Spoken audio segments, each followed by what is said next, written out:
Well, Mike, I wish I had a cup of tea. It's really cold out here. But here we are at the coastline in a hired van, all our gear's in here. And before we venture out and show you the shore, Mike has agreed to reveal a couple of reluctantly, but twisted his arm on the way down. He's going to show you a couple of his best rigs that he uses to catch all his fish. Well, come on then, Mike, what you got for us? Well, the reality is there are scores and scores and scores of different rigs, but there's just a couple here that'll help you catch a few fish. If you're after the smaller flatfish and the whiting, I like to use what's called a 3-boom rig. And basically what it uses is just little short plastic 4-inch booms, and they help stop tangles when you're fishing close in the surf. And you also keep your hook traces very short, no more than about 8 inches, 10 inches, maybe maximum. One little tip that I do is I actually put a split shot just above the hook, and that little extra weight just helps keep the bait really down in the surf, and it catches you a few extra fish. So that's basically that's a freshwater split shot. It is a freshwater split shot, yeah. And it's just like I said, it's just 3 booms, well spread apart. Lead goes at the bottom, and it just, like I said, it spreads the baits out in the surf, and you catch a lot of good flatfish, a lot of good whiting that way. You will get bonus codling too, but it's a good all-round versatile rig. Just curious, briefly, why do you prefer booms and not just straight snood? So you can have a straight snood where the hook length comes straight from the rig body. Why do you use booms?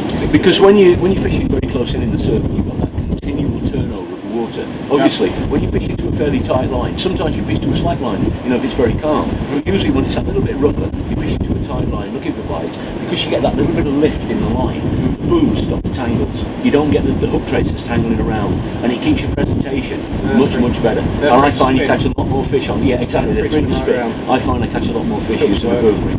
Yeah. That's a cracking little rig. A nice 3-hook flapper. What else you got for us then? Well, going on the opposite scale, looking for bigger fish. This is one I would use in the summertime and in the wintertime for bass, for thornback rays, and particularly for cod. And it's basically what we call a pulley rig. And the pulley rig has got a simple system of the lead weight goes on the clip, and then you've got this sliding pulley bead that goes as far as the stop knot, then a long snood, and we use what's called pennel rig, which is 2 hooks, 2 4-ohs, one above the other. One's tied, one's free to slide up and down. But when you put your bait on, all you do is you wrap it around the top hook 3 times, and it sits back to back, and that means you've got 2 hooks in a big bait separated. So whichever end of the bait the cod takes or the bass takes, there's a hook there waiting for it. It's a very simple rig. It is a very simple rig. It's one of the easiest rigs actually for a beginner to tie, because there's very few components, but it's very simple. The other beauty is with it is that when a fish pulls on the hook side, it slides up so that you're fighting the fish on a long trace. So if you're fishing over rough ground, you've got the strength of the heavy trace between the fish, and it also lifts the lead up in the water, keeps it away from the snakes. And what breaking strain line are you using for these rig bodies? I would use 80 pounds. When I'm fishing the rough surf, and particularly at long range, and you're looking for big fish like cod, like thornback rays for bass, I would go 80 pounds on a pulley rig. Ideal, nice easy one to build. Love it. Tell you what, Mike, do us a favour, just for anybody who's never fished before, because I'm sure somebody's not fished who's looking at this, is there an even easier rig than that to build? Maybe a single hook paternoster, something really basic. Do you carry those at all? You've got an example? Yeah, I do. Like I said, there's scores and scores of rigs, but really, probably the simplest one of all that you can fish is either that boom rig, because all it takes is very few components, and the booms are held in place by little crimps. So all you've got to think about to make them is to have a clip at the bottom which actually takes the lead weight. Then you've got a crimp, a bead, a boom, a bead, and a crimp. And you do that 3 times, so you've got 3 booms, a swivel at the top, you lock the crimps in place, that's it. It's as simple as that. It's very simple. Very simple, yeah. And another good one, which again is very simple, is a clip at the bottom.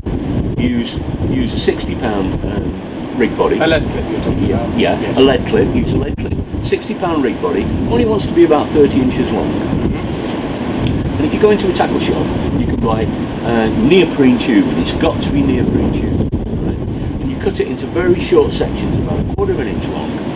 And when you put your clip on, you slide a piece of neoprene on, and you go through the tubing, as I say, round and back on itself, and pull it tight, and it locks in place.